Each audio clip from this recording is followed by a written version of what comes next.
In the tapestry of life, where every thread holds a story, America in black and white emerges as a haven for the voices echoing through the heart of our communities.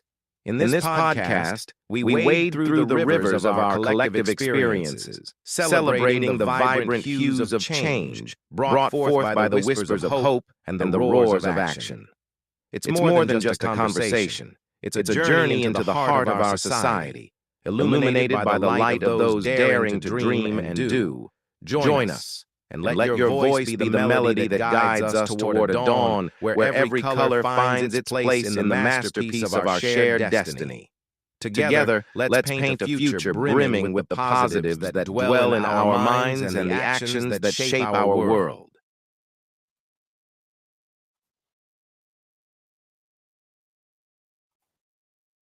Good evening, ladies and gentlemen, and welcome to another episode of America in Black and White, where we discuss the issues in the underserved and African American communities and try to solve them as best as possible. Tonight we have a very special guest, Mr. Jokari Trueheart. Jokari Trueheart is a 20-plus years financial professional with his career crossing over all areas in the financial field. His vast experience as a mortgage underwriter, loan officer, moneylender, and currently one of the well-known go-to agents in Virginia for financial planning. He is also a veteran in the real estate investing field, with a portfolio history spanning from house flipping to most recently multifamily investing and land acquisition wholesaling. Jokari's personal mission is to create a portfolio to buy and hold real estate, generating a minimum monthly income of $25,000 plus per month. As a community leader, he also has a mission to help those learn to build generational wealth using real estate as their foundation. And due to the shortage in the rental market, he aims to become a developer to build rental communities for minority families that allows them to live in brand new homes with the hope of rent-to-own options so that others can live the same dream of home ownership just as he's been blessed to do. Ladies and gentlemen, Mr. Jokari Trueheart. Hello, sir. Welcome to the show. Hey, Charles. How are you, sir? Good to be here. Yes, sir. Great to have you back on the show. How's everything been going? Everything's been going good. Everything's been going good. A lot of things. Working on a lot of things as usual. Appreciate you having me. Yes, sir. Yes, sir. So is there anything you'd like to add to your bio before we jump into this wonderful show? No, I think you covered it pretty good. Well, so as we're gonna, what I want to do is I want to delve into what you're doing with the financial literacy training.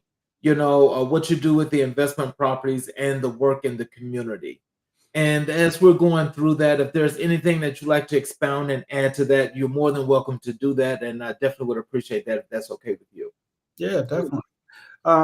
So you want me to go through anything specific first, or? No, actually, I'm going to go ahead and go into the Q&A. And Okay. as we go through that, you're more than welcome to expound. Sounds good. Can you tell us what inspired you to start training others in financial literacy? Well, I think what inspired me to do so is just seeing how many people are unaware of the options that are out there for them.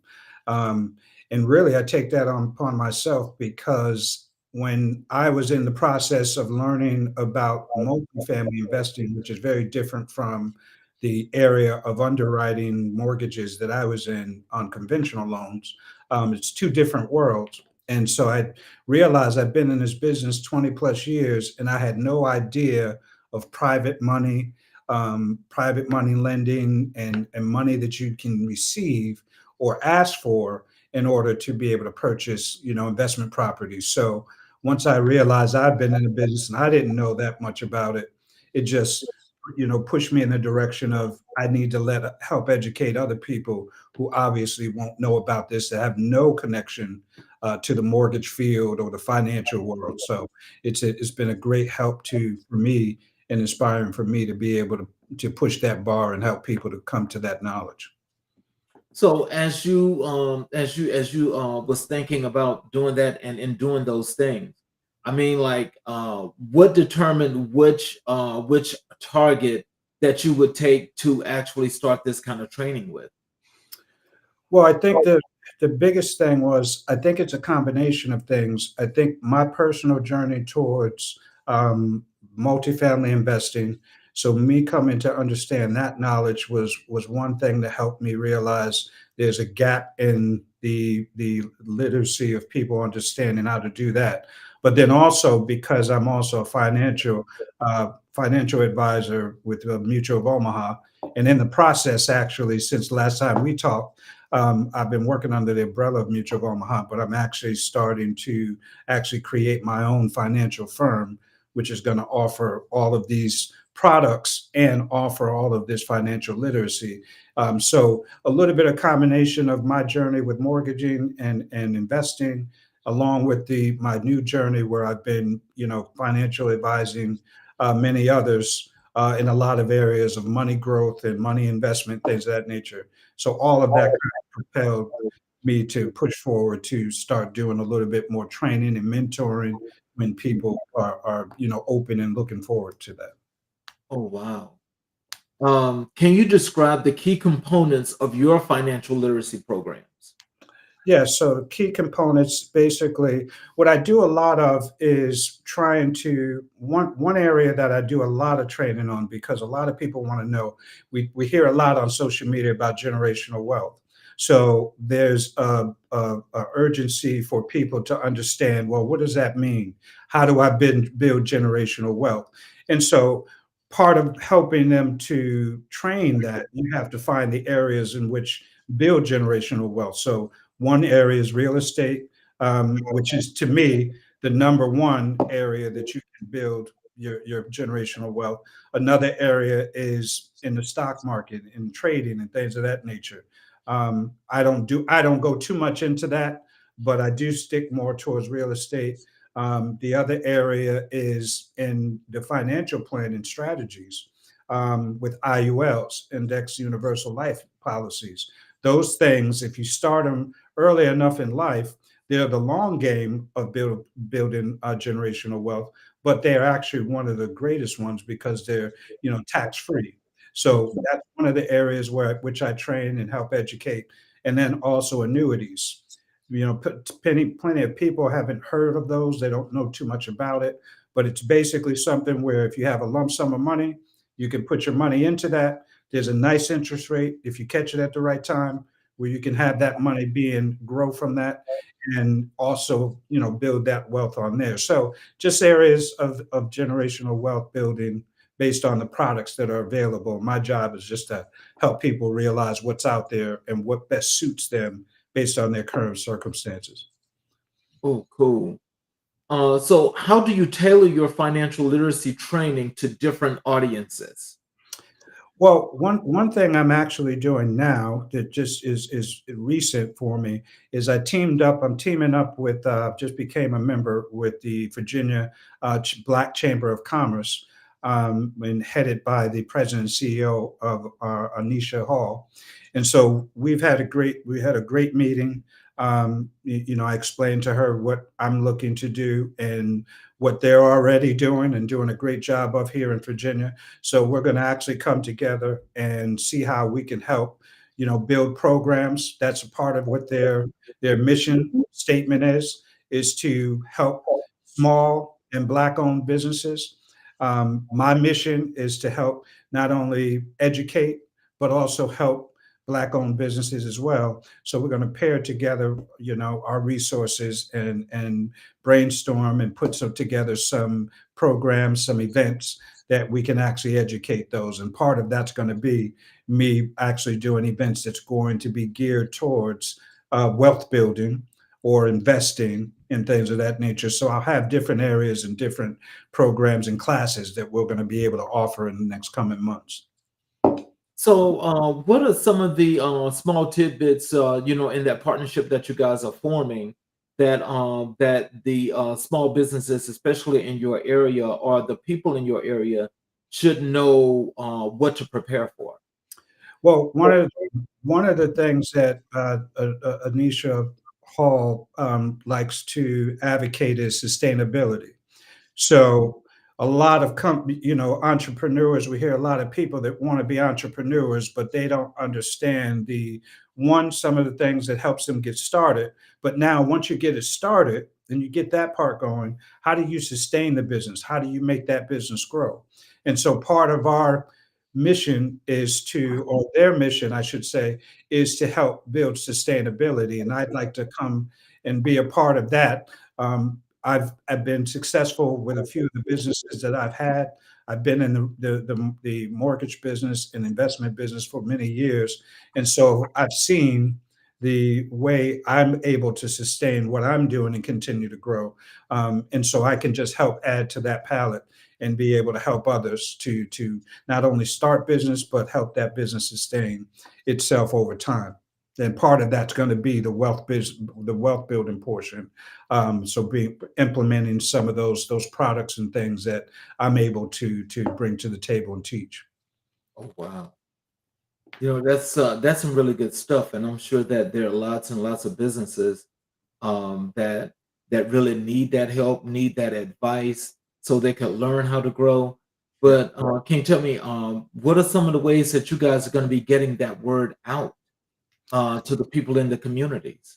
Yeah, well, what we do is of course, the Virginia Black Chamber of Commerce can be found on Facebook, all social media platforms. When what I love about them is, and that's how I found them. I was looking for groups to be a part of because now I'm at a point in my business where I'm looking for partners to start scaling my real estate portfolio. And so what I've been doing is taking the initiative. If you go on Facebook, you find a lot of real estate investment groups. You find a lot of money management groups, people that are in the business, but maybe be in different areas of the business. And so I was looking for Black-owned small businesses in the Virginia area, and that's how I stumbled upon the Virginia Black Chamber of Commerce. So a lot of their advertising and marketing goes into social media platforms, and they've been doing a great job at doing that. And so we're going to see a lot of the events that are had are going to be marketed on those social media platforms, as well as their website. And then when they have these events, they're also advertising some of the upcoming events. So there's a lot of areas where they're doing very well to get the word out, and I'm sure that's going to continue. What are the most common financial mistakes you see people make? The biggest thing is it's always been a constant. Financial mistakes are people trusting trusting too quickly without doing the research. And I say that because when I think about some of the things that we can easily fall into, if you look at social media, you see a lot of about investing right now. A lot of people are talking about multifamily investing and just investing in real estate, or even like what I'm doing as well with land acquisition. But when you see these things, there's all sorts of people talking about mentorship, and a lot of what I'm seeing, people falling in the trap is they're not doing the research on these people. These people are jumping on social media and telling them they're mentors, and then they're asking for money for this training. And so some people jump in the gamut of pulling out of their pocket, paying for the training, and then when they get there and realize everybody's doing the same training, they're just trying to do pyramid schemes where, and I'm not saying it's not helpful. There's some people, but they're all doing the same thing. I'll tell you, and for instance, something I did because I was probably about a year ago. I wanted to see there was all this advertisement on social media I saw, and this guy was putting his face everywhere. And so he would take video of him in Hawaii, and all of his videos were him in Hawaii in front of a beach, and he was just talking about all his wealth. And so he said, I'm coming to your city to help you get to the same level I am. I have hundreds of properties, hundreds of units, and I'm going to teach you how to do it. I already knew I was already investing, so I already knew what I knew. But I wanted to go to make sure that you never want to stop educating yourself. So I wanted to go just to make sure I wasn't missing something that could help me continue to scale my portfolio. So so it was a free showing. You go up, you go in there. It's about 100 people there, and we're all sitting there. And there's a guy that comes out. He's dressed real, dressed pretty nice. And so basically, he goes into how he came about, how the company came about, and then he said, here is how we're going to help you. You're going to go out and you're going to find properties, multifamily buildings with at least 50 units in it plus. And then you're going to report back to us that what these 50 units are, where it's located, how much the asking price is. And I said, okay, so we're being scouted. We're going out and doing the scout work for you. We're bringing back the business, and then we tell it to you. You use all of your angel investors, you use all your investing, and then basically you're going to buy the property. You're going to hold on to it for 3 to 5 years. You're going to fix it up and do whatever you need, get all the tenants in it, and then you're going to go and sell it for whatever, obviously a profit, and then we're going to give you 30% of whatever that is. So I said to myself, and so I watched another. So that was one I went into in person. Then I saw another seminar that was similar to that, and it was the same exact process.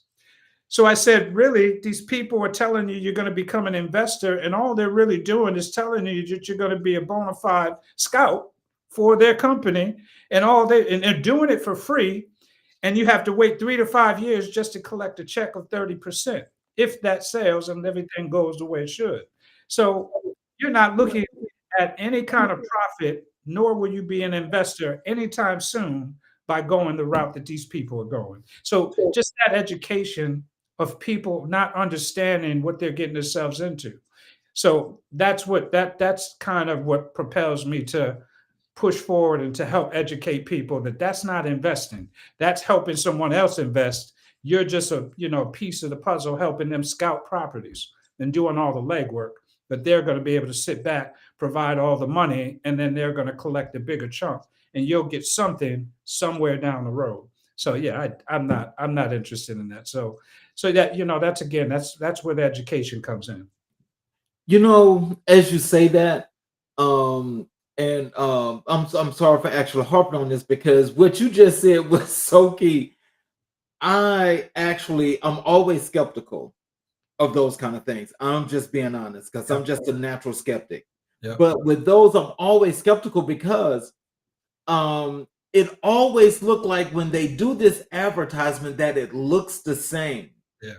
Now, I was able to attend one of these because just like you, I thought it was different.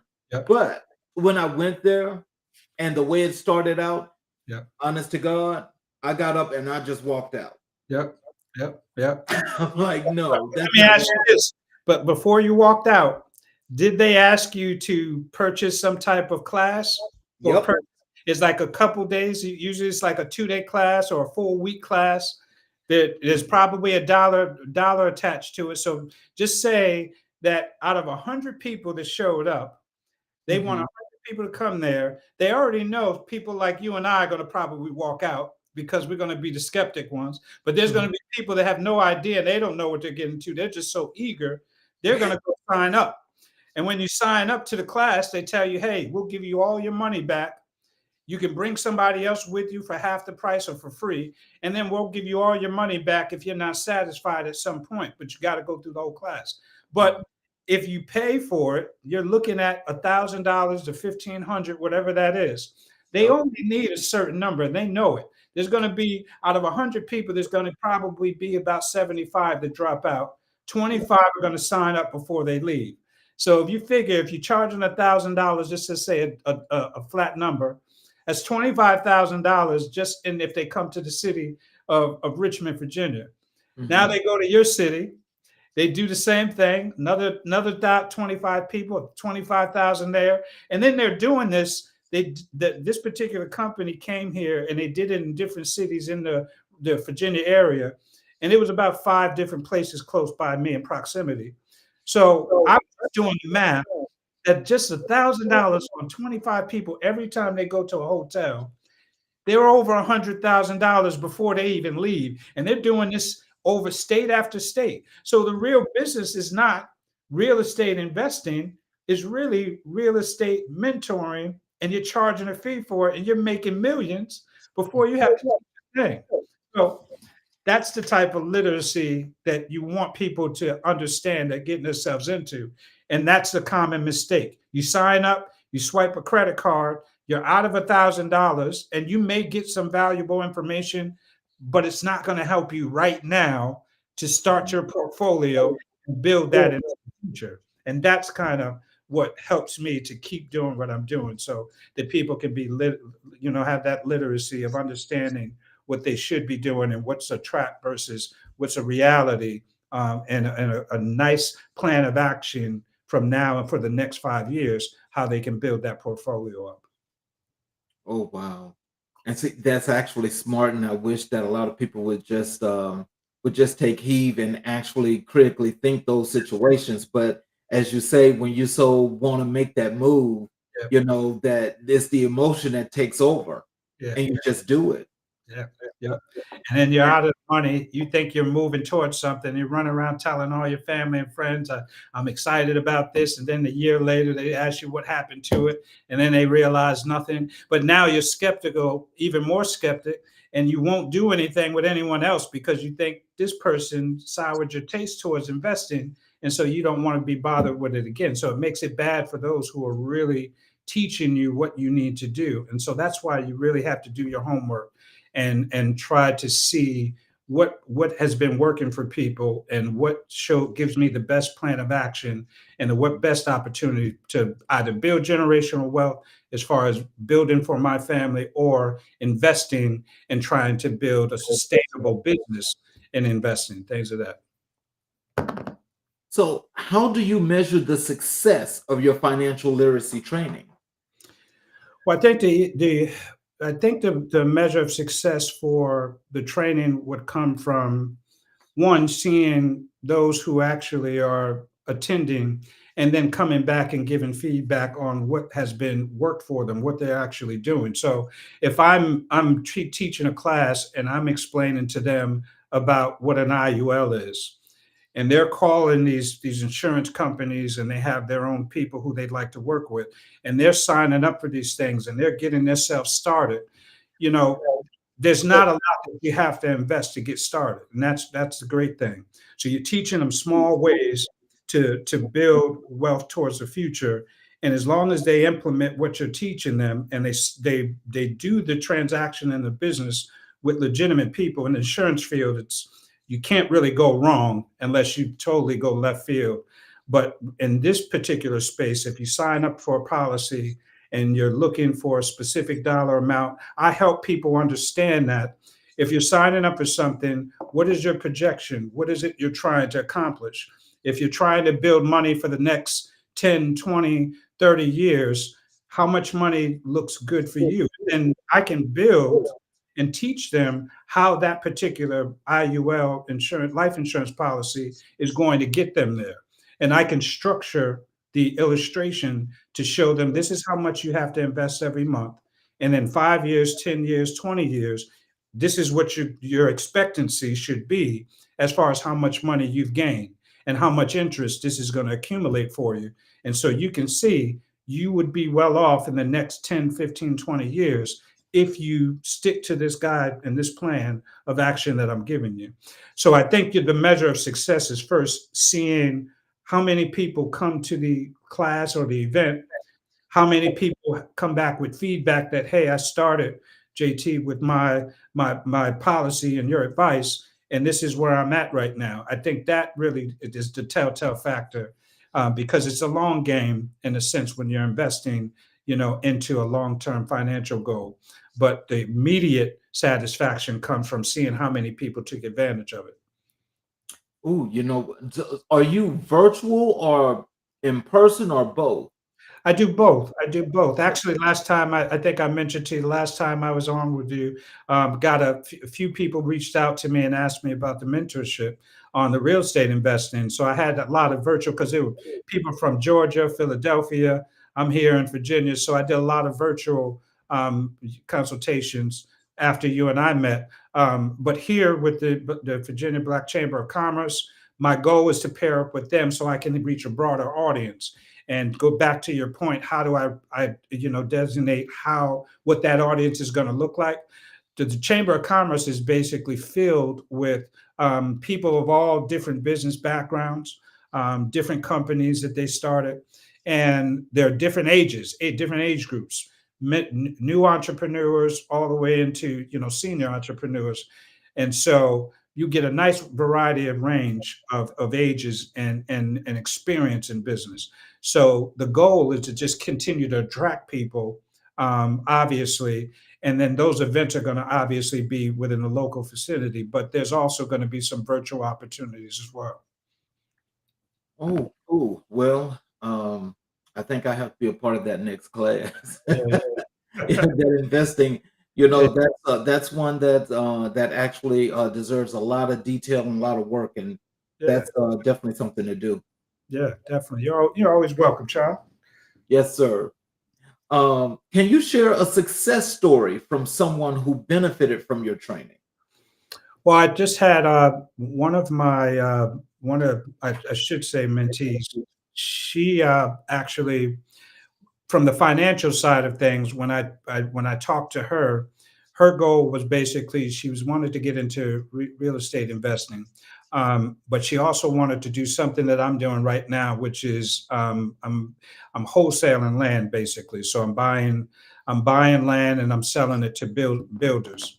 And so what I teach people about this particular training is when you think about the easiest real estate transaction to get into with the least risk, because you can do wholesaling, which is for people that don't know what wholesaling is. It's going into a property that say maybe someone owns, and it might be so much taxes on it that they're behind on their taxes. So they have to basically get rid of the property or want to sell the property to satisfy it. So someone would go in, such as myself, and say, "Hey, let's do a contract. We're gonna basically get this house under me, and I'll take the responsibility on. But then I go out and I up the price to a point where I can get a profit out of it, but also satisfy the client's need on getting that paid off. And then I assign the responsibility over to somebody new, and everyone gets cut a check. So that's actual wholesaling on real estate. The difference is on wholesaling on land is, you see, with real estate, an actual building or property, there's going to be some red tape in there. There's going to be a waiting period. There has to be the title company and all these people involved. And so there's a little bit of a wait and things that have to be cleared. In land is just, sometimes it's flat with nothing on it. Sometimes it's already been zoned with the county and et cetera. There's no red tape. So all you have to do is you do the same thing. Someone may say, "Hey, I inherited this piece of land. I have 5 acres. I inherited it. I don't really want it. My mother left it to me because it was in the family." And there may be, I do a lot of transactions in Florida, and there may be someone in Florida, a builder, which is a hot market, that says that I'll take the 5 acres. We come up with a price. Of course, I throw my price in there as well. And I go with under the contract with the landowner. The I go and find a builder who wants to take the property and and take our price. And then again, that same thing. But in that sense, I can probably close in a week. So you got to think.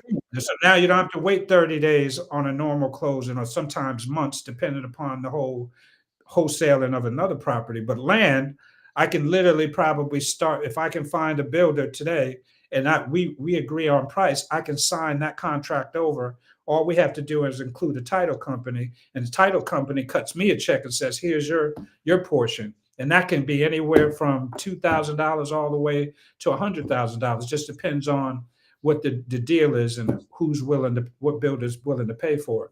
So I say all that to say that class I had with this particular mentee was about wholesaling land. And I taught her also about how to invest in money now that she can use an IUL, a life insurance policy, to build her wealth. she's doing all these things, get this IUL in place so that you can start building that wealth. So down the line, you have money that you either want to invest or retire with. So she did everything. She not only had her first deal, land deal that she was able to do in Georgia. She found a deal. She found the land. She got it under contract. She was able to get a builder for it, and she made $7,500 off of it. So, in some of those deals, that in between portion, it just depends how you negotiate it. So, 7,500 she was able to make in 2 weeks, just based off of the training she went off with me. She negotiated the price by herself. She didn't need my help. She was able to have clear instructions. So assigned the contract and made 7,500 off of it. So that's one of the most recent success stories that I had. Oh wow. Um, what resources do you recommend for someone looking to improve their financial literacy? So I tell people to do a lot of reading, and I do a lot of video watching. For me, 20 years from now, 20 years ago, there was no YouTube. There was none of these places where people are doing videos, and you literally can find. That's why I call YouTube YouTube University, because everything you need to know, it doesn't matter from fixing a flat tire to investing, is going to be on YouTube. And in the past, people were reading books and paperback books, and then it turned into they had to listen to the voiceover books, things of that nature. Where now you can go on YouTube and you have experienced people. You got Charles King, where you can learn things from Charles King's guests that come on his show. Yeah, people like me who are going on there and teaching classes. I actually learned land wholesaling through watching YouTube videos. And then I did my research on people that I actually see in the market. So I go on social media, do a lot of research. So to me, virtually, you can learn a lot of things, and you can learn hand to hand. The only thing I think people really sign up for mentorship is, there's some people that can watch something and you can say, I just need to see the philosophy of it. And as long as it makes sense, I'm I'm gone. But then there's some people that you can write it down for them. You can have it down listed 1 through 20, and you can tell them step by step what they need to do. But when it's time to go do it, they keep looking back at you and saying, "I need you to help me. Am I doing it right? Am I doing it right?" And so they have to have there's those hand holders. You have to actually hold their hand through every single step, even though you wrote it all out on paper. You did 2 hour training on it. Some people just don't have that their fear of making a mistake. So they want somebody to hold their hand through the process. And so in that sense, that's why the mentorship is important, because there's just some go-getters that'll figure it out, and there's some that won't take a step unless somebody's taking that step with them. Mm. Can How do you stay updated on the latest financial trends and information? Just watching everything from watching news clippings. One of the things I'm working on now is educating myself on trading in the stock market, learning how to build wealth through investing in the stock. That's not an area that I really particularly found interest in over the years, but I found some mentors that I personally like, and I watched them for a little while, and some of them, I've had to pay for. Some of them I paid, couple of dollars, excuse me, here and there, just to get a little bit more of a detail on, how is this thing going to map itself up from A to Z. And so, sometimes you have to pull out your wallet and pay for some mentorship, because there's some things you just can't understand just by watching a video. And so you kind of picking what feels right for you. You always got to trust your gut. There's going to be people that make you feel very comfortable because they have very detailed ways of explaining the process of something you're interested in. But then there's some people that have the knowledge, but they don't know how to verbalize it. And they're not teachers, so they don't know how to teach it. And so you really can't gain the knowledge you need. It's not that they don't have it, they just don't know how to teach it to you. And so that's why you have to find the perfect match for what works for you. And for me, I know I need people that are very detailed, because I only need you to tell me once. Once you tell me once, I'm going to go do more research on it on my own, and then I'm going to take off from it. And so that's what I would suggest. Do a lot of video watching, do a lot of reading, watch a lot of clippings, news clippings, social media clippings based on that particular topic or that particular interest. And so now I'm doing a lot of that research on investing. What's riskier?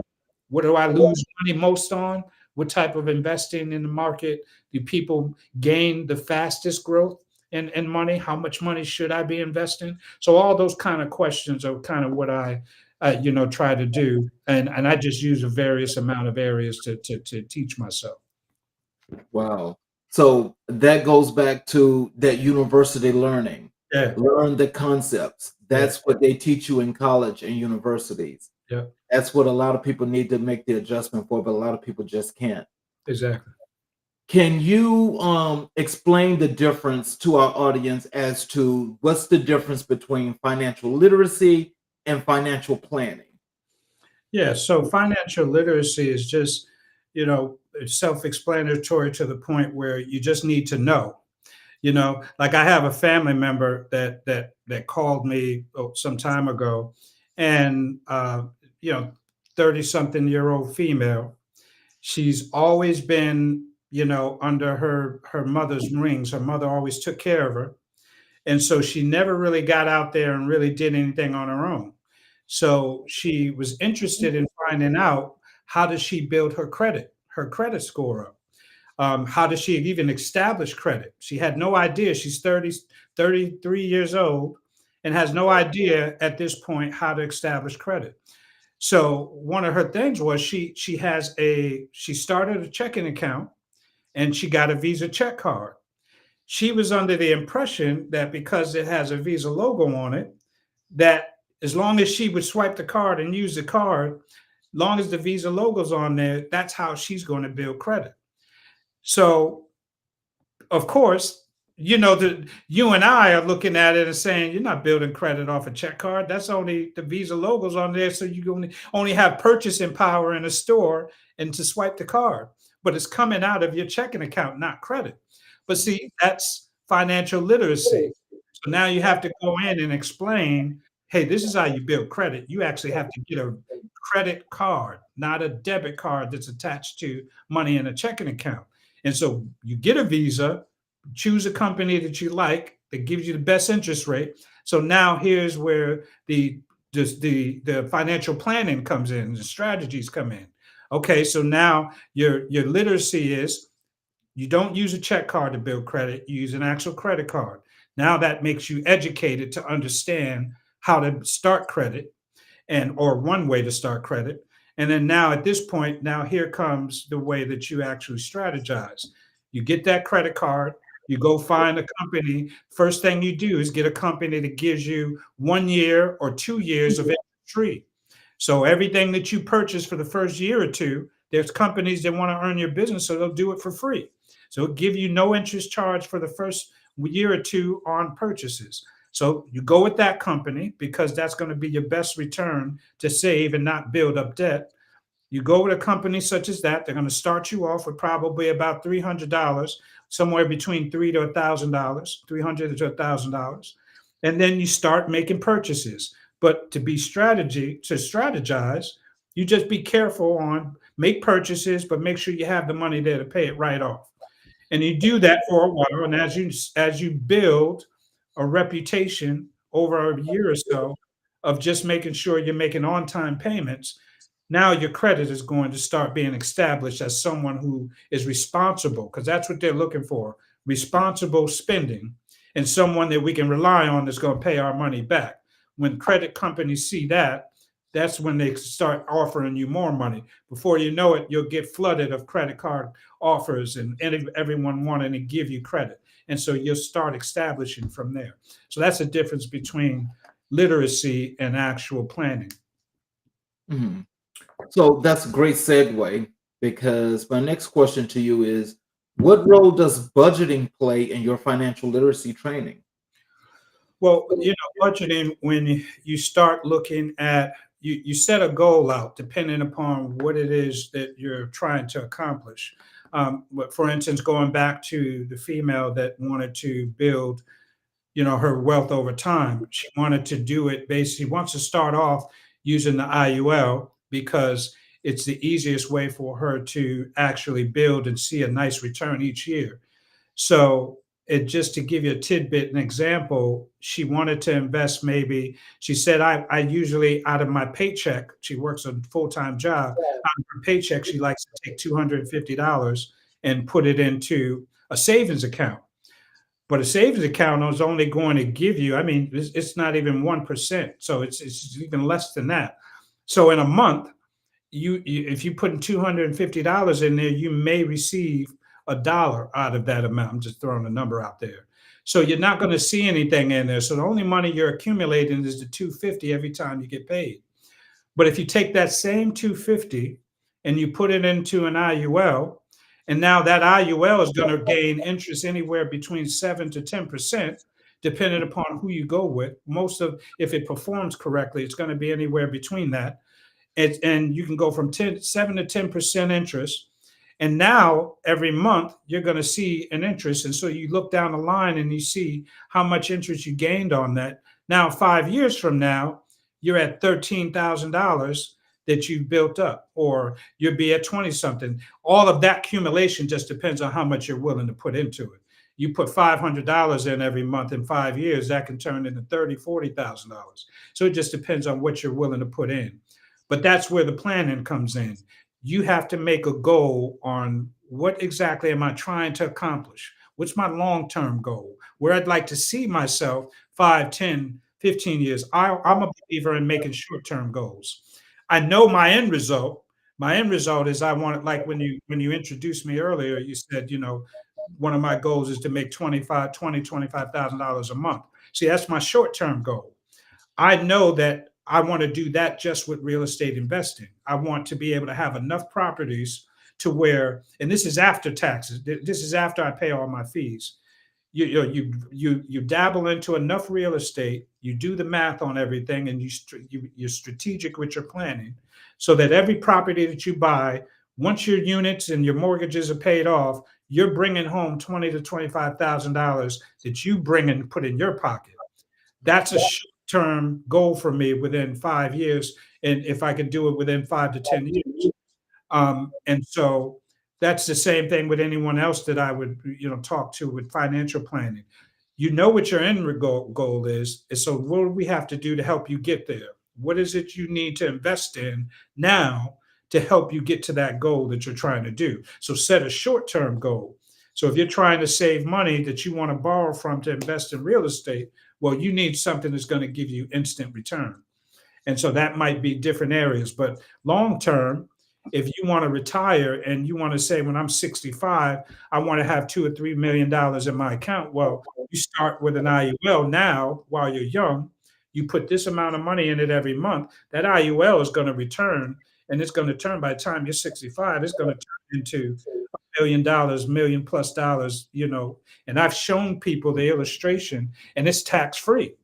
So you help them to understand the long-term goal, but strive for a short-term goal that's going to help them see a result so they can stay motivated to keep on that same track. So, can you tell us, how do you address the psychological aspects of money management in your training?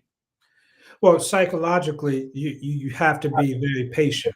A lot of people nowadays, you and I were talking about it earlier, people jump the gun because they get excited. So they jump the gun, they get excited, they jump into just, hey, I'm going to spend this because I want to feel like I'm accomplishing something. But a lot of times, if you're not patient, you really have to tell yourself, again, set a goal. This is what's going to take to get to the goal. I have to be patient and I have to be strategic. Anything that veers off of the goal I set, especially if you're dealing with someone like me who's giving you the roadmap, if I give you the roadmap and you veer off, Don't expect that that short-term goal that we set that you're going to get there. You still may get there, but you might cause yourself some harm. You might end up losing some money. You might end up not getting there where you wanted to because you had to work your way back onto this track that we made.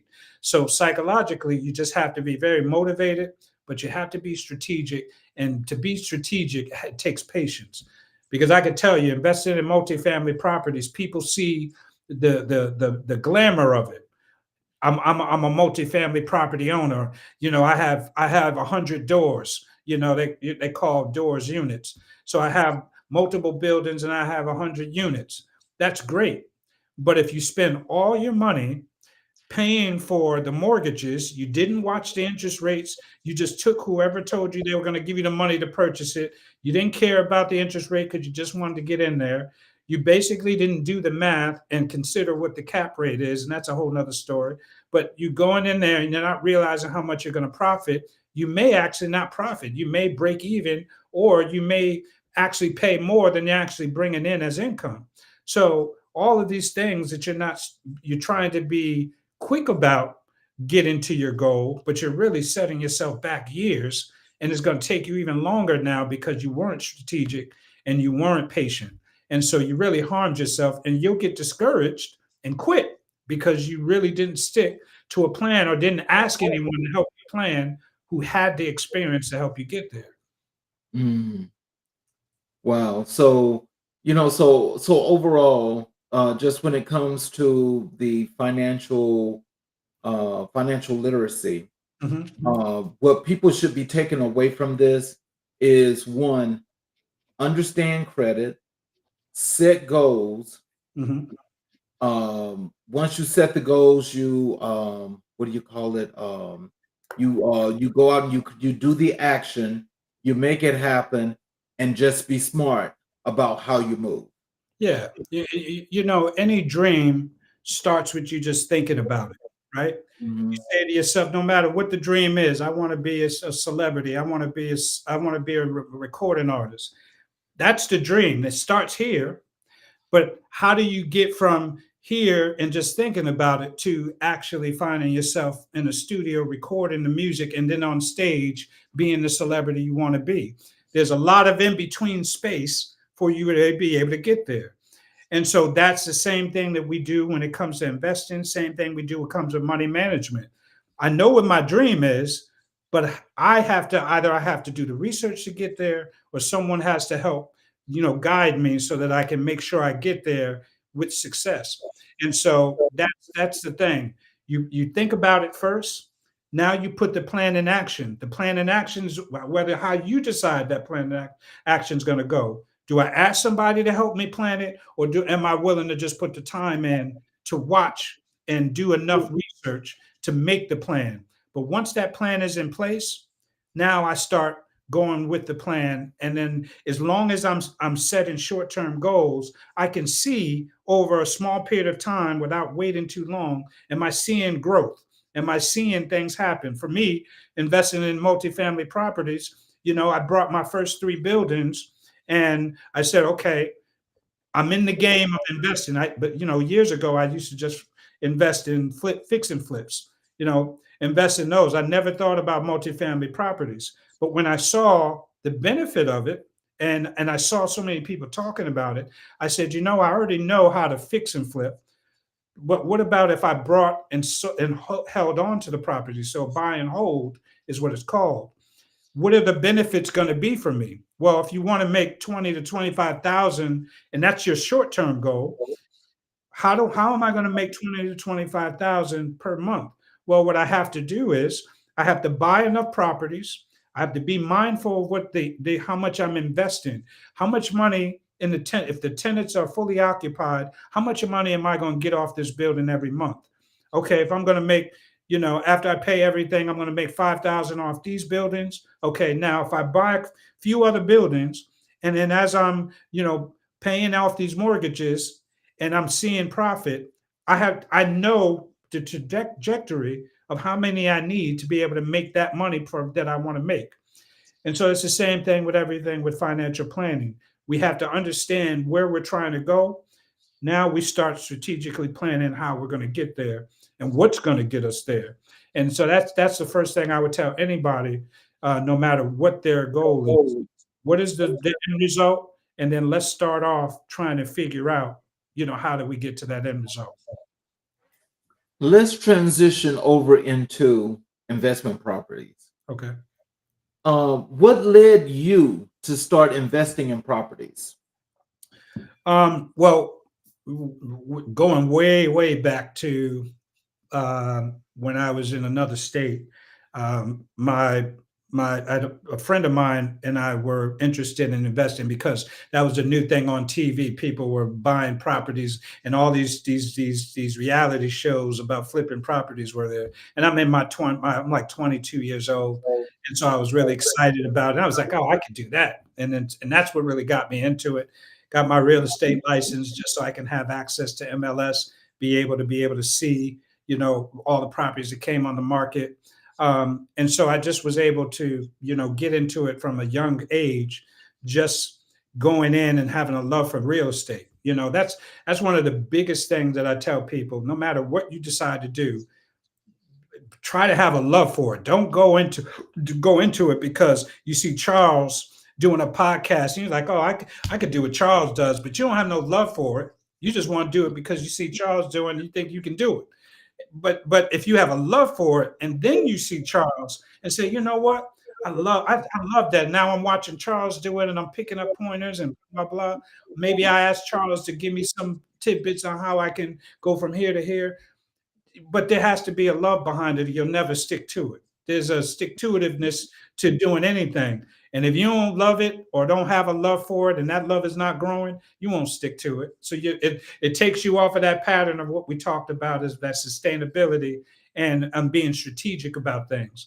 So I love real estate. I love everything about it, whether it's from the purchasing portion of it, going into the property, being able to fix it up the way I see fit, putting my dream on it, my touch, my design, my ideas, being able to sell it, being able to make profit off of it. Everything about it I love. And so that started me into it.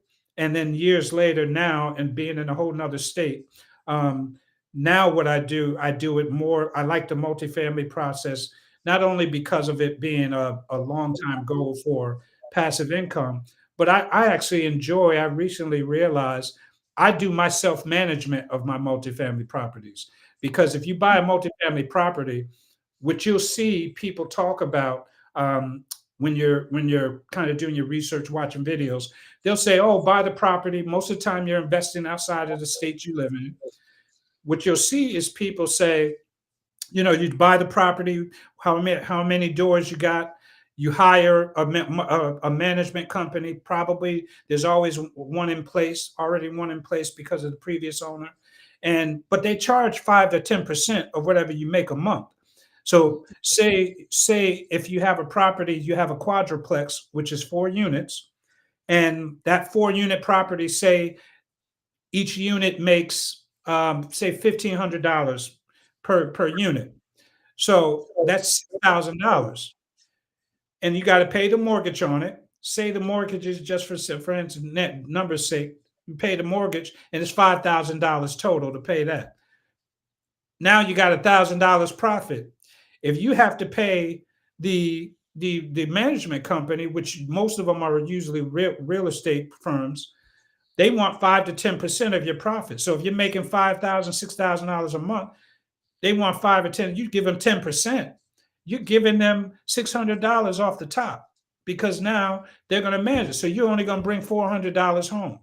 So I say that to say, for me, I'm investing outside the state. And so I'm being strategic about where I invest. But at the same time, I'm managing it myself. People are calling me and I'm talking to people. I have an impact on these people's lives. If they got a problem, I don't care how small it is. The ceiling fan, somebody called me the other day and told me the ceiling fan fell. Don't ask me how that happens, but the ceiling fan fell. But you know what?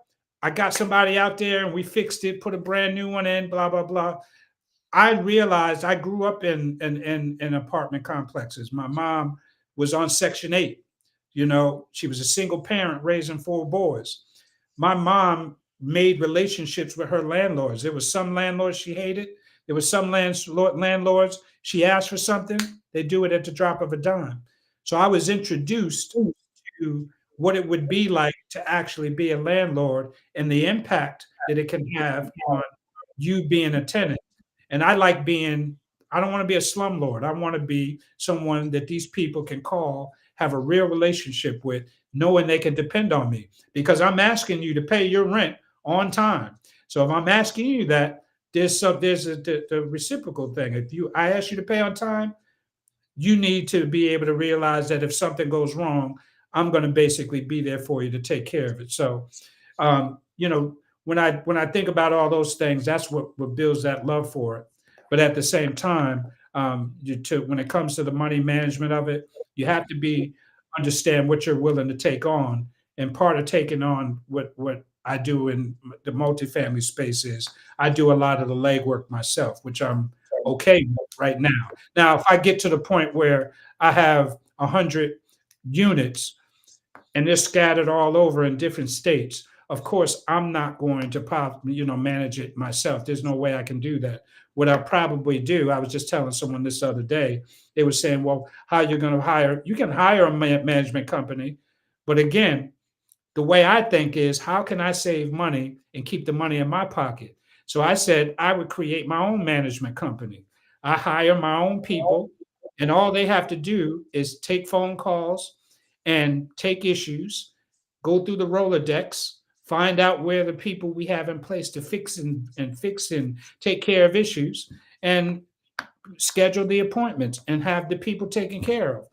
All the money can be collected under one software. So you're doing everything yourself. You're keeping control of your what's going on. You're not leaving it to a company where your tenants are calling you and say, "Hey, I keep calling this management company and nobody's calling me back, and my heat isn't on or something's broke." You know. So that's the way I look at it. I want to make sure I'm very hands on with everything. That helps me to keep an eye on what I'm doing well in, how I'm growing, but it helps me also to put myself in a position to realize what mistakes are being made and how I can grow from there. Okay, now this question here, you don't have to be exact with a number, but Okay. it's the process that's afterwards that I think is most important. Okay. How many investment properties do you currently own, and why is it that you picked those properties? So the multifamily portion, I'm very new in that. I just brought those multifamily properties. My first three buildings, I just brought February, I should say. So just brought the first ones in February, closed on those. I'm in the process of on three more right now. So hopefully shortly I'll have six new multifamily properties, which is going to accumulate into, I should have about 22 units by the time I'm done with those. And so the goal is to continue building those. Keep in mind, I've always just done fix and flip, so everything's always single family homes. So you fix those, have them for a short period of time, and get rid of them for profit. But now I'm in the early stages. 2024, I just started buying multifamily properties, and there's a science behind it. You have to learn where you get the money from. How do you want to do it? Some people are buying. I can buy a property right now. If I was willing to take on the risk, I could spend less than $300,000, and it's a property that has 17 units in it. $300,000 for 17 units is unheard of, but it's in a a neighborhood that's probably not the greatest. A lot of work has to be done into it. So probably if I buy something like that, I can collect it and say, yeah, I got 17 doors, but now I got to go fix it up. I'm probably going to have another 300 grand invested into it because the building probably so shabby. There's no tenants in it. So again, that's the area of where you decide what type of developer and what type of builder you want to be, what type of investor you want to be. So I don't really go into that's where the learning and the planning comes in, and the patience.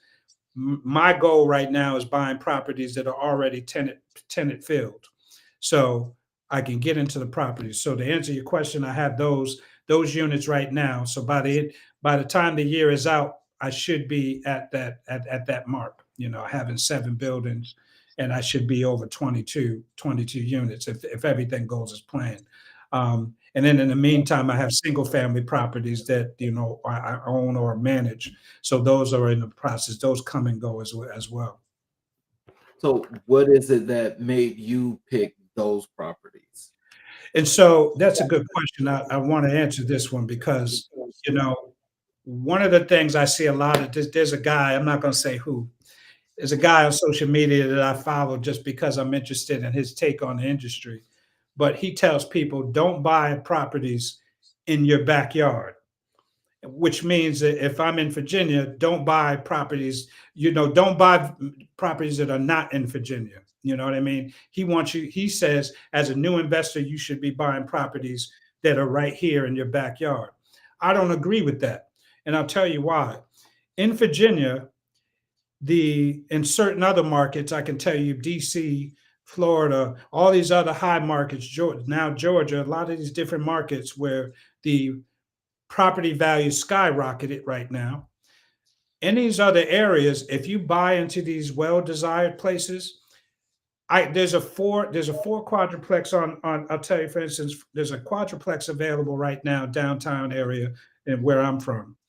The developer went in there and took it. It was a nice historical area, all brick, big white pillars out there, look beautiful. He went in, and he's a construction owner. So he went in and re-renovated the whole place, upscale, appliances, beautiful job. He has tenants in it right now. So it's 4 units, and he's on the highest rent he charges is $1,500 a unit. So back to my example earlier. So he's making $6,000 in rent. Whatever his mortgage is, it doesn't matter. Right now, he's trying to sell that property. He wants to sell the property. He had to bring the price down. It was over $1 million. He wants to sell it for now under $1 million. So now he wants to sell it for $950,000, right? To get a mortgage on $950,000 right now is going to cost you anywhere upwards with the interest rate the way they are. It's going to probably cost you about 9 to 10 grand a month. You're only making 6.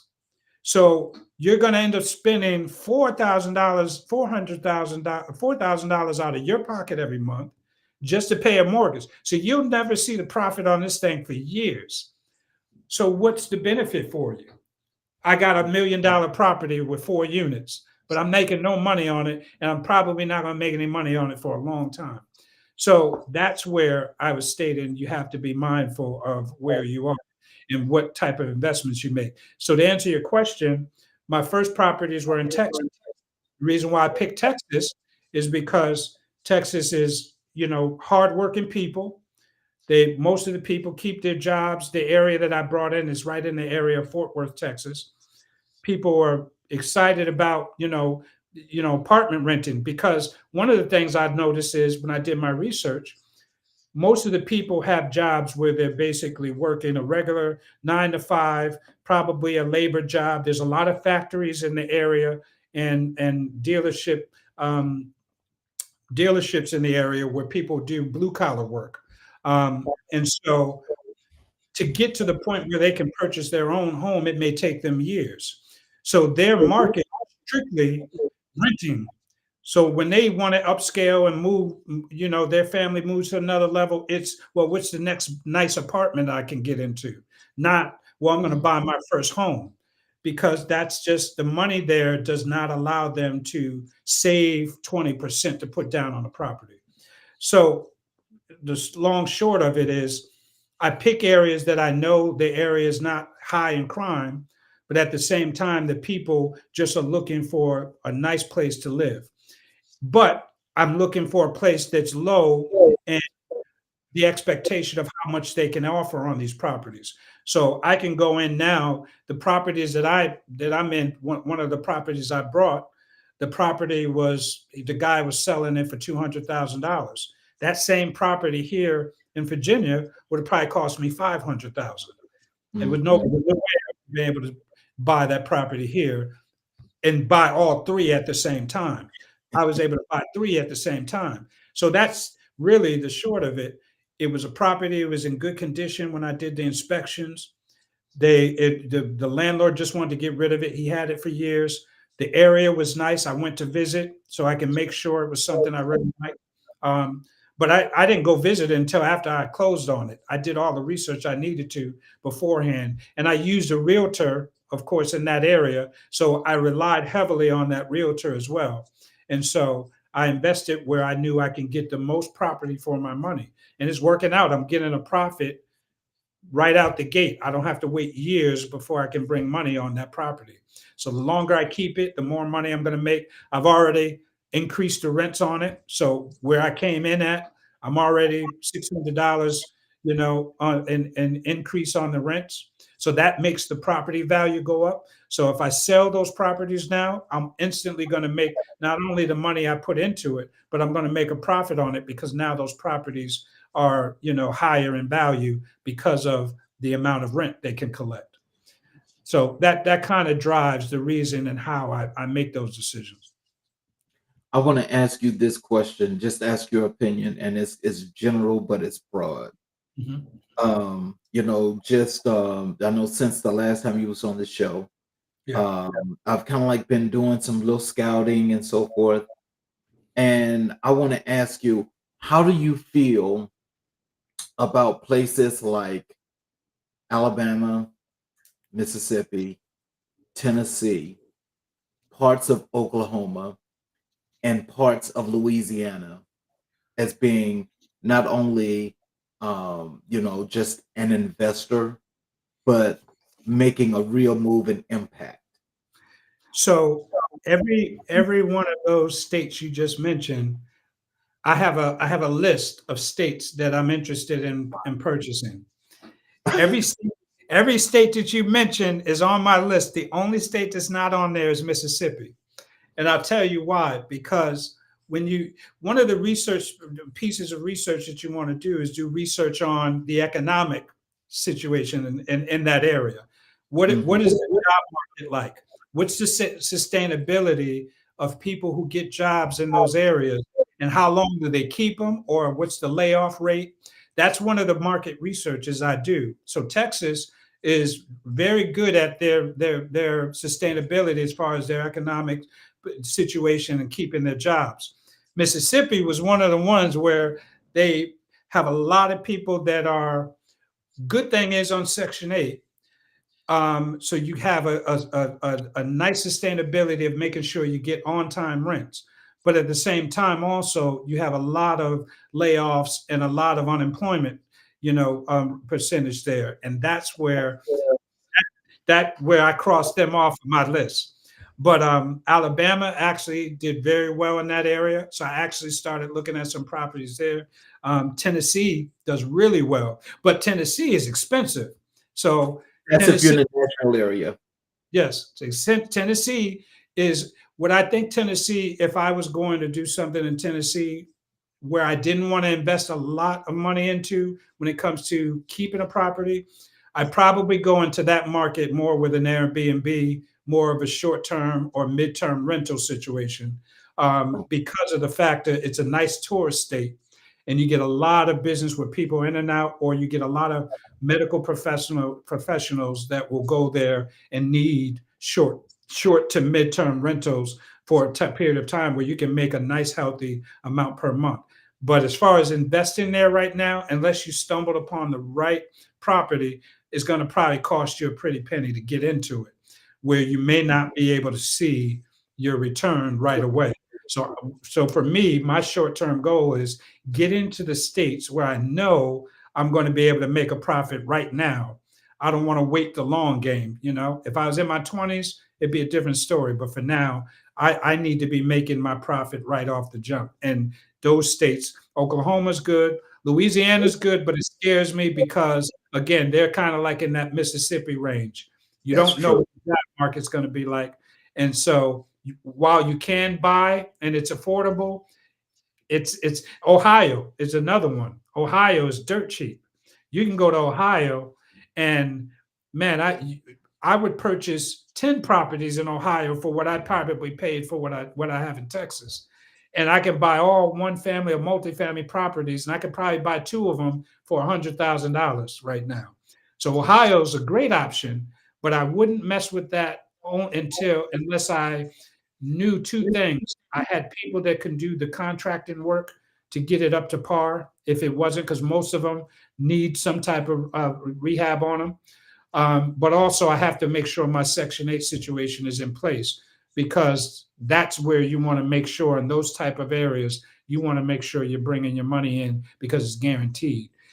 It's a little bit sticky if you try to go in there and you try to pull your own tenants in the place and they're not already there and established. But you can buy the properties for dirt cheap. So think about that too if you're thinking about that. Ohio's a great place to really start your portfolio and build quickly if you know what you're doing and you have everything in place.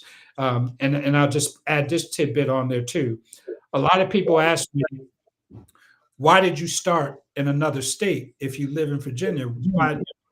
That's always an ongoing question. Well, I'm not afraid to establish something because I know I'm going to be hands-on on running it. And I'll say that to say this. When I went out there, this is the plan of action you should have, in my opinion. When I went out there, you go out there and say you have multiple units, even if it's just 4 units. Who's going to do the management of it? Who's going to do the upkeep? If something breaks, if something needs to be replaced, if something needs to be, pest control, any of that stuff, how does that stuff get handled? So my plan was go to Texas, go meet all my tenants, introduce myself as a new ownership, first establish my relationships, right? I got all of their information, all of their leasing contracts. Now, when I go there, I met with multiple contractors. I met with contractors who would do the actual work to the properties inside and out. I met with pest control companies. I usually met with two contractors a piece in each of those categories because I wanted to compare pricing. So who's going to be able to put me on rotation? Because Texas has a lot of infestations like roaches and bugs and strange kind of infestations. So who's going to give me the cheapest price to come out there regularly every 3 to 6 months to treat each property? If I need contracting work done and I need plumbing, who's going to give me the best rate if I give them all of my business? So I met with 2 contractors a piece, took all of that information home, and then made a decision. Now, those people go in my Rolodex as my people I call when something goes wrong. For instance, I had two properties where for some reason these 2 clients are having clogged tubs. So I have a plumber in place. All I do, pick up the phone and call them, and they know me by name. They have my information on their account.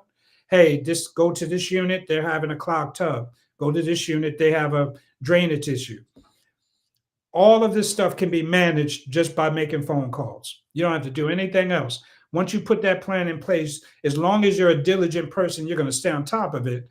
You don't need a management company. You just have to have the time to make sure you're on top of that. So that's why I don't disregard the thought of investing outside. You get more money, bang for your buck. You get more property for your money. You can manage it very well. Also, think about Florida and maybe some of those expensive states. You got to think about insurance. Are these places going to cost me an arm and a leg to insure my properties? If something goes wrong, Florida has these hurricanes. You're going to pay out the wazoo for and coverage. So when you think of places like Alabama, Oklahoma, Louisiana, they're dirt cheap in insurance, not going to cost you much. So all of these states that people may run from, they're probably great states to invest in when you're starting off because they're the ones that are going to keep your costs down. Well, I was telling you, when I was talking about, you're right about Mississippi and Louisiana, but the thing I was thinking about with both of those is northern Mississippi, that is above the Delta, which is Jackson, going towards Tennessee. And with Louisiana, the top of the boot, from Monroe to Baton Rouge, because they're like totally different than the southern part of each of those states for some strange reason. Yeah. So But there was other things as well, because I'm thinking about franchising in all those places, Yeah. and they all hit the points. Yeah. Um, so can you describe the first experience with property investment? First experience, if I go back to when I did fix and flips, my first experience with that was I was green. I didn't know anything. Everything was brand new to me back then. I'd rather I'll touch on that, but come to more recent with the multifamily space. When I really got into investing, when it was single family properties and I didn't know anything, the one thing that I think that is there's two parts of it that can be very scary. But if you learn it, it's not anything for you to worry about. Is the contracting to get the work done, and it's also the financial side of it to actually get the funding for it. So when you go into a property, the hardest part that people are going to have to learn is how do you assess what's a good deal and what's a bad deal. That's something where I think if I'd say you need mentorship, that's probably going to be the area I'd point to, because of the simple fact is, if you haven't had the experience, it's hard to look at a property. Like, for instance, you, Charles, if you were looking at something in Mississippi and you had your eye on something, you'd have to determine to yourself, is that a good deal for me to invest in? It's already somewhere I don't live, but how do I know it's going to make money? And if work needs to be done, how do I assess how much work is going to be done? And you have to be able to bring that information to a lender and say, hey, I need $300,000 to buy this building. It's 4 units in it. They have tenants in it, but it's going to need some work. And they're going to say, Charles, how much work needs to get done to it? I didn't really figure that portion out yet.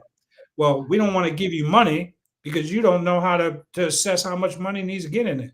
We want somebody that knows what they're doing so that we don't give them the money and then they can't do what they need to get the tenants in it and stay in it and pay us our money back. So what you will have happen, which is a good lesson to answer your question, one of the things you learn about investing brand new is if is your first property that you're investing in for the first time, the lenders are now they're private lenders. So when you do investing, it's not going to be the Bank of America's, the Wells Fargo's of the world. Those only invest in homes, single family homes. They very rarely do a lot of that type of investing. When you go to these other ones, they're private investors, or hard money lenders, what they call them. They're going to say, Charles, well, you want to go invest in this Ford property in Mississippi. It's going to need some work. This is your first time, so I don't feel comfortable giving you 300,000. Plus, I got to give you probably another 150,000 to fix it up. I want you to go and partner up with someone. Either partner up with a real estate investor, or you need to partner up with a contractor who does this for a living. If you do that, then I feel more comfortable when you guys do the application. Put the application in with the contractor on there and you on there. Then I'll give you the money. But if you don't do that, we're denying you. We're not giving you the money to do this project. That's something you have to learn as any investor. If it's your first time, lenders will not mess with you if you have never done it before. The only way you can get away with it is if the place doesn't need any work or is very minimal work. It's like it needs a paint job on the outside, something like that they don't care about. You can go find out what that is. But if it needs plumbing and electrical work and all these other things, new windows and things that are going to affect the tenants being able to move in, they need you to know how much that's going to cost, and they need to have confidence that you are right on the money with that assessment. And the only way you can do that is if you're working with someone that's familiar with that. Me personally, now my years of experience of flipping properties gives me that experience. And then now owning multiple, multifamilies, that's giving me the experience where I can go to them now and say, hey, 500,000, and that's going to cover the purchase and the rehab. But they're okay with me doing that because I have the experience to show for it. So that would be one of the reasons to answer your question about an experience of what will help someone that's getting new into the process. Figure out what process you're looking at. Go with properties that don't need a lot of maintenance up front. It's going to probably cost you more because now the owner knows he can charge you because you're basically going to walk in it without having to do much to it. But that's the safer bet for you to do it if you're not going to have partners and bring other people in. But if you're going to rehab and you're going to need to put some work in it, you might have to partner up with someone in order to get someone to lend you the money to do it. Okay. What criteria do you use to evaluate potential investment properties? So what they basically, one of the things you'll hear a lot of, if you talk to a realtor and you talk to them about a property, if you find something you like, they're going to talk to you about the cap rate. And that in itself, you want to do some research on. Basically, in a nutshell, to explain the cap rate, basically they take all of the expenses that the apartment complex or the investment property is going to take, and then they assess that based with the amount of rent that it's said to make. And within that, between those two, comes what a cap rate is going to be. And most of the time, what their investor is looking for the cap rate to be at least 1% and up. Anything from 1% and up means you're making money on the profit from day one. And it's going to make a profit, and it has the room to increase to make sure that you're making profit. If it's not above 1%, that means that the property is not making money, and they're not going to want to deal with it. So that's the main thing that people want to know when it comes to assessing properties. But other than that, when you're looking at a property, you want to just use common sense factors.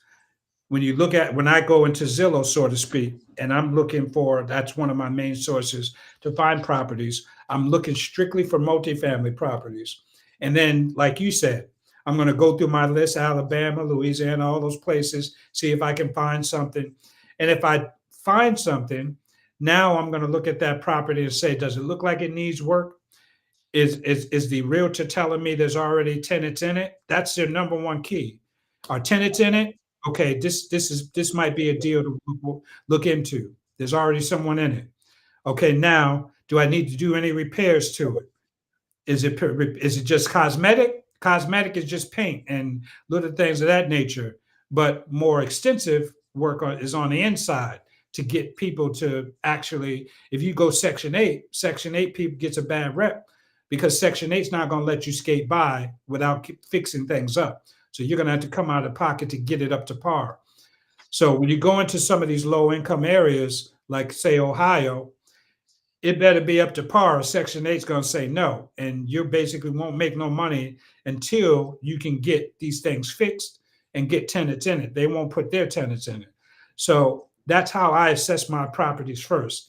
Do they have tenants in it first? Is the work that needs to be done cosmetic, or is it actually extensive work? And then from there, can I make a profit off it? Where's the rent? Right, where's the rent right now? How much rent does it make? And then if it's making rent right now, does it have room? Is it at market rate? Because an apartment right now on a 1 bedroom in most areas is going to probably run you about $800 to $1,000. Just depends on what area you live in. But on an average, between $750 to maybe $1,000.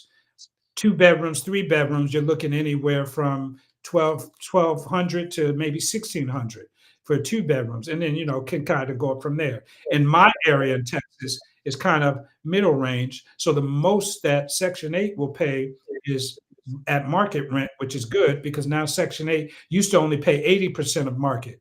Now they've upped it where they'll pay 100% of market. So if a 3 bedroom garners 1,600, Section 8 will pay you 1,600, where before they might have paid you 14. So that's how you want to look at everything. Where my landlord, he literally had 3 bedroom apartments and he was charging $800 for it. He's out of his mind. He's losing money.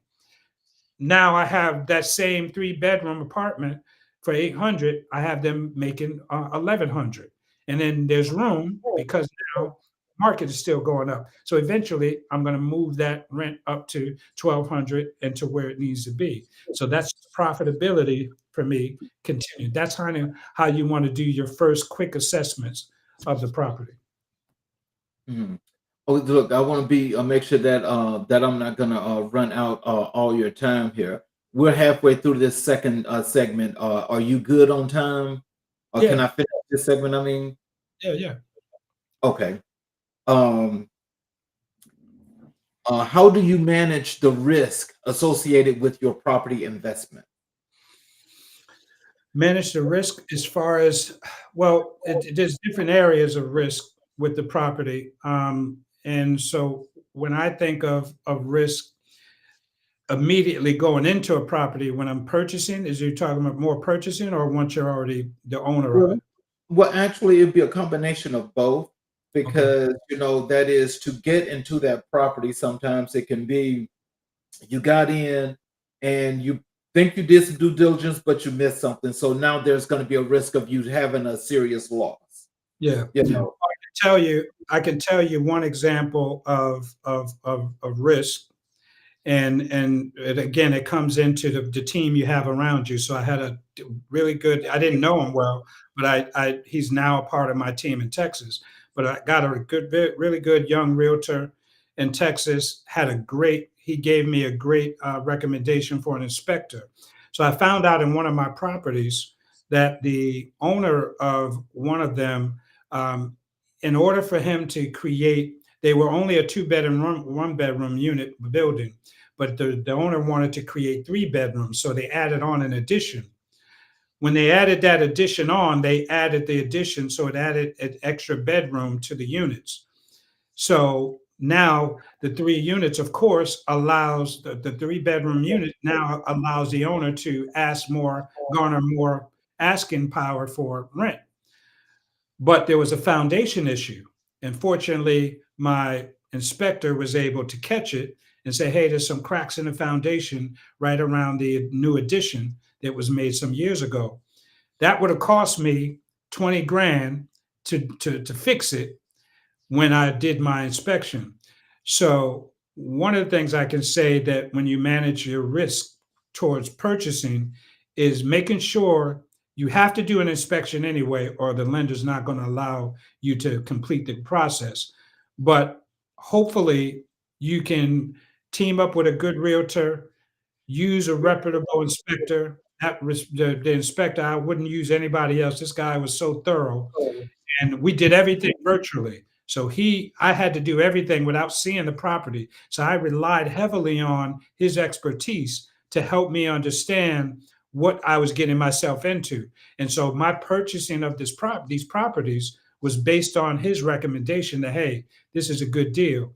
And the only thing we needed to really make sure we fixed on my end before the purchase or after was, hey, this foundation thing. You don't have to do it now, but you're going to have within 5 years. I suggest you have this foundation basically lifted a little bit and stabilized. And so I made the owner, before part of our deal was contingent on making sure that owner put some money up that it was going to cost me to have that foundation fixed.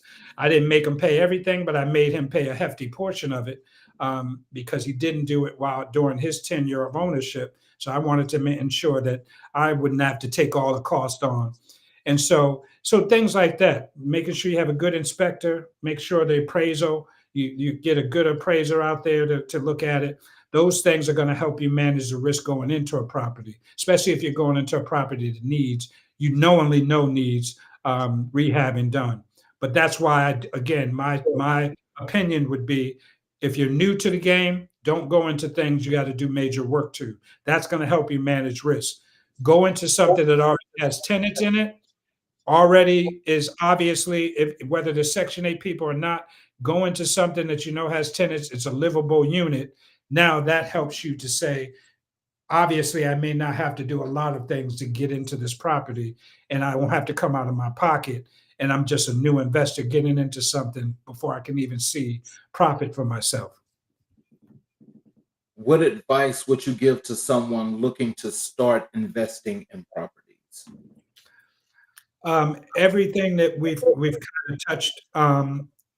Find out what type of property you're willing to do first. Assess, do you want to be a multifamily property owner? Don't do it because everyone's telling you that's the thing to do. do it because you understand what the risks are, and also how much work goes into it.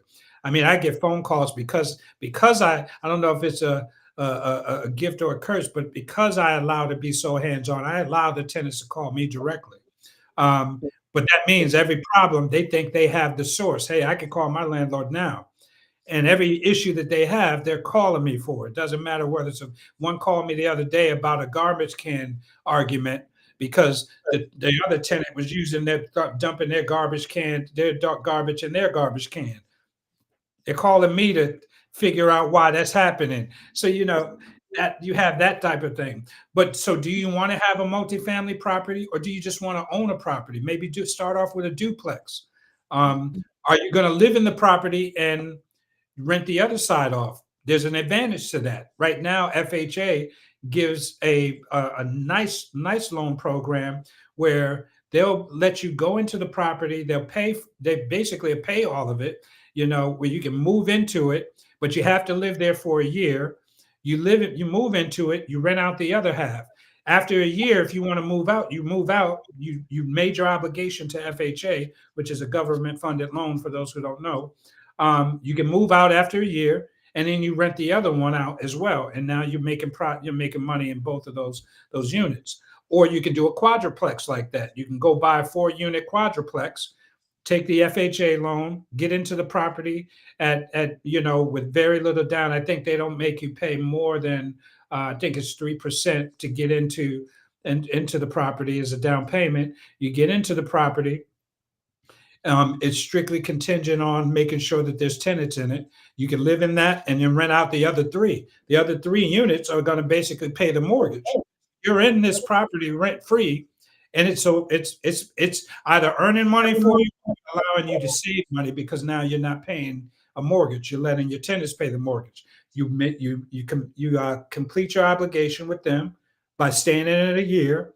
And then you move somebody in it. Now you have 4 units renting, and you're probably making a profit out of it. So my advice would be, if you're just starting off, if you're a single guy, single female, or a single family where you don't have to worry about kids or moving in and out of properties, I would start off with a portfolio of moving into the properties and take advantage of the FHA loans, move into the properties, live in them for a year, make sure they pay for themselves, and then move out, and then keep doing that. Take the money out of that property, buy another one, live in that property again. In the next 5 years, you can have multiple properties. Literally, in a matter of 5 years, you got multiple properties that are making money for you. That is actually interesting. I think a lot of us should actually be looking at these programs and seeing exactly how they work, how they operate, and probably get it moving and started. Well, let me tell you one quick thing before we go away from that. When we talk about programs, one of the things that I learned in a lot of my research and dealing with some of these private lenders. Now, when I go into my property, I have to come up with 20%. Sometimes because you're new, they may ask for 30% because they know they're taking more risk. So they want a little bit more of your blood into the deal. So they want you to come up out of pocket. They don't want you to just skate away. So they're not really willing to give you all of the money to get in. So 100% financing is usually not going to happen at all. But I found there's a few companies now, because the real estate investment is getting so big. There are companies now that offer 100% financing on fix and flips, especially if someone's interested in fix and flips. So that's something that if they want to reach out to me, I can give them some of those names. You can now go into a property, which is unheard of, without any skin in the game and coming out of your pocket 20%. You can actually go into these properties, find a property that needs to be rehabbed. They're going to look at the after repair value. So if they're going to look at it and say the house is $100,000 to purchase, but they do an assessment on what the after repair value is going to be, and say, okay, based on the comps in the area, this is a 2-family property, two duplex, say for instance, and the normal duplexes go for say 300,000, and you're buying it for 100. they're going to pay for the property and pay the 100,000 for it. If it may cost, most of the time, they're going to give you the 100% up to a certain amount of the after repair value. So maybe 70, 75%. If they say it's going to cost 70 grand to fix it up, they're going to give you the 100 to buy it and the 70 grand to actually to rehab it. That's unheard of. So really, you're not coming out of your pocket for anything. And then now they're going to let you do the loan for while you're repairing it. Before you do it, is paying interest only. When you do interest only, anybody that's familiar with mortgages, you pay a principal amount and you pay an interest. The principal amount is usually not the higher amount. Most of the time, most of the payment is just the smaller amount goes to principal. Is more of it going to interest. But if you could just pay interest only, it's a very, pocket friendly payment. And you can pay that interest only up until you get the property done. And then you sell that property. Now you can pay them their money, and then you walk away with the profit of it. And you really barely had to come out of your pocket with anything. That's a great thing to take advantage of if you're a new investor. But again, they're going to look at your experience so that you may have to partner up with somebody. But that's something else to look into as well as 100% financing. How do you balance your property investments with your professional responsibilities? Well, fortunately, with my my financial my financial planning, I currently am working, with Mutual of Omaha, which basically, is pretty much self-employed. So it allows me the space in order for me to be able to manage, because I get to work from home. Sometimes I go into the office, so I have a lot of free time to be able to handle multiple tasks. I'm actually going into the process of actually starting my own financial firm, which I'll be able to offer all of these financial life insurance, disability, the IULs that I talked about. I think someone asked what the IUL meant. It's Index Universal Life Insurance. That's what the IUL stands for. And basically all that means is that you're indexing the amount of your profit that you're going to make based on an index. It's going to show you what your earnings are going to be over a period of time. So it's an investment into a life insurance. It's going to be tax-free for you. But those are products that I'll be able to offer under my firm. So that's actually going to allow me even more free time, because this is going to be my own venture financial firm that I'll be able to build from the ground up, but also, continue with my real estate investing. Can you share a particularly challenging experience you've had with an investment property? I think one of my first investments, I remember I brought this investment. It was a 3-family home, and where I'm from, the apartments are stacked on top of each other. It was in a heavy crime, I shouldn't say heavy crime area, but it was a low income area. But the people in the area, I guess homeless people or so, back then when I first buying properties, they use a lot of PVC now for plumbing. Back then they were using a lot of copper. People were going into the house and busting in the walls before we could get all the work done and secure the place. They were stealing the copper out of the walls. So every time I get it replaced, someone was stealing the stuff out of there. So, I mean, when you invest, some of your risk is once you start working on things, some of the things that you're putting in there can run the risk of being stolen. Property can be damaged, things of that nature. So that might be why some investors may tell you from their experience, hey, buy properties in your backyard because you can keep more of a hands-on eye on it. But, again, that's the risk when you invest out of the state. But that's probably one of the worst things that happened to me, was trying to keep the property up to par when people kept breaking the walls and doing kinds of things that were costing me money to repair. Mm. What are the key factors to consider when managing multiple properties? The time this is going to take. When you're managing multiple properties, you have to decide, like we were talking a little bit earlier, am I going to be the manager of these properties? And you have to be realistic. If I work a 9 to 5 and my job is very strict on time, and so it leaves me very little time, you may not want to be the person that's going to handle the property management. If you got multiple units, you may have to invest in having a property manager because time just doesn't permit you to do it. People are going to want things done, and they have to be done a lot of times at the most inconvenient time for you if you work a 9 to 5 job, or if you're busy to the point where you can't make phone calls throughout the day. Somebody has to get these appointments scheduled, get the maintenance things done, take these phone calls to satisfy, tenant complaints. So you have to be realistic on what time you really have and how much time are you willing to put into it yourself, if you're going to manage it yourself. And how do you stay informed about the real estate market and trends? Just continue to watch what everyone else is doing. Watch a lot of CNN, watch a lot of YouTube videos, seeing where things are heading. I like to see the trajectory of where the market's going right now. What everyone's thinking about is where the interest rates are, and so people are waiting for those interest rates to go down. Well, if we're waiting for those interest rates to go down, then what's the first thing we're thinking? The market is great now for investing because, personal homes, single family homes and all those things are not really doing a lot because they're not moving because people are waiting for rates to go down. When those rates do go down, investment properties and residential homes, all that stuff is going to go through the roof because now the market is going to become, saturated. So there's going to be a lot of movement when you see these interest rates go down. So now is the time to get investment properties as soon as you can before that activity starts to pick up.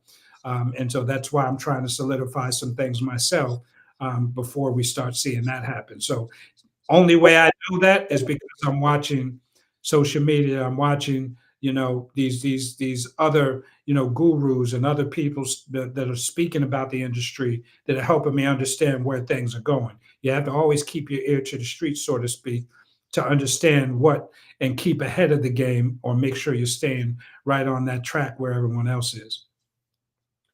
So, what would you like to leave with our audience this evening? Because we're not going to get a chance to complete this, but we're at this point where I think we got to come to a stopping point. Yeah. What is that you want to leave with our audience, including how to contact you, as far as we talking about the financial literacy, and we're talking about these investment properties? What do you want to leave with us? Yeah. So, there's something that I always, this acronym that I like to use, they call it, they say FOMO, FOMO. And basically what that stands for is fear of missing out. Don't let fear of missing out, drive your decisions. Some people rush into things because they don't want to miss out. They think that all the properties are going to be gone. So I got to get out there as soon as I can, take whatever I can and create some bad deals for yourself. Don't Again, you have to be patient with real estate. Real estate is not a overnight success situation. You might find something's a great deal, and it may reward you nicely if you do that. But those are few and far in between. Real estate is a long game. It's not a flat race. It's a marathon. So you have to take your time, pace yourself, be strategic, so that you can make it to the finish line. So don't let fear of missing out drive your decision making. There's plenty of, when I tell people about land investing, there's so much land, they can't sell it fast enough. So there's plenty of land when you want to invest in land flipping. There's plenty of wholesaling because there's always people behind on taxes. So there's always wholesaling opportunities, and there's always investment properties. Somebody's probably sitting on properties that I tell you one quick thing. When I first started, before I found my buildings, there was a guy in Georgia that was letting go of his whole portfolio. I see that all the time. He had a mixture of, you could tell he accumulated this stuff over years. He was in Georgia near a military base. He wanted less than $1 million, but he was giving away 12 properties, so to speak, or selling, I should say. He had single family homes, he had duplexes, he had quadruplexes, all of this stuff in Georgia, and they were all within close proximity of each other. And he wanted less than $1 million. And remember, I told you earlier, the one construction guy who has one quadruplex in downtown Richmond for $1 million for 4 units that's not even making the money. But this guy wants the same thing, and he's giving you profitable businesses. So point being, if you were patient and wait for the right deal, there's something out there that you can sink your teeth into. $1 million for all of that. When I was looking, if I would have jumped on it on time, I would have been able to jump on it, and it would have been, now my portfolio would be double what it is right now.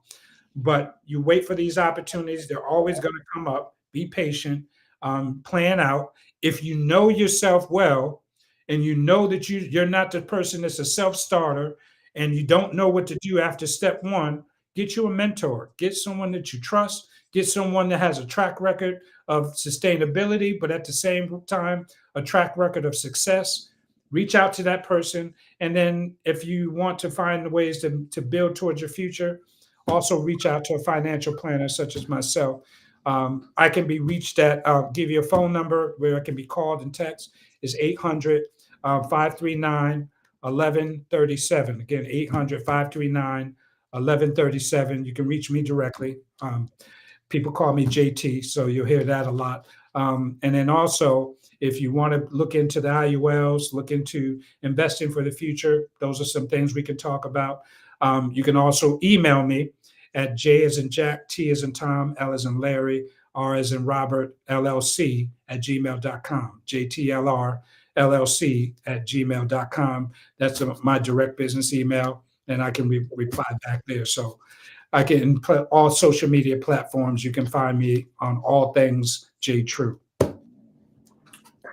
All righty. For those of you that are out here watching, please make sure you get in touch with Jokari, because if you're looking to do real estate investments and you want to learn how to make some of these insurance instruments work for you, he's definitely giving you the tidbits that you're going to need in order to start moving. I recommend that a lot of us in our communities where we don't know a lot of these things, you know, at least you can learn firsthand from someone that's already doing it. Mm-hmm. But also you'll be able to create, as he said earlier throughout this show, sustainability. That's going to be very key. For all of you that are watching on the YouTube channel, please subscribe and hit the notifications button. Make sure that you're watching all the shows that we put out, and you'll be able to watch them as much as you like to if you don't want to catch them live the first time they come around. I want to thank you, Jokari, for once again delivering the goods, because believe me, this was definitely more than just what we needed, but this right here is something that people need to go ahead and hop on right now, especially here before the end of 2024. Nice. And I want to thank you for that. Again, I just hope that even though you're back at the show again, that we can still have you back, because I'm telling you, you're delivering once again. Yeah, anytime, Charles. I want to thank you all for watching, and we will see you guys next week. Have a great weekend.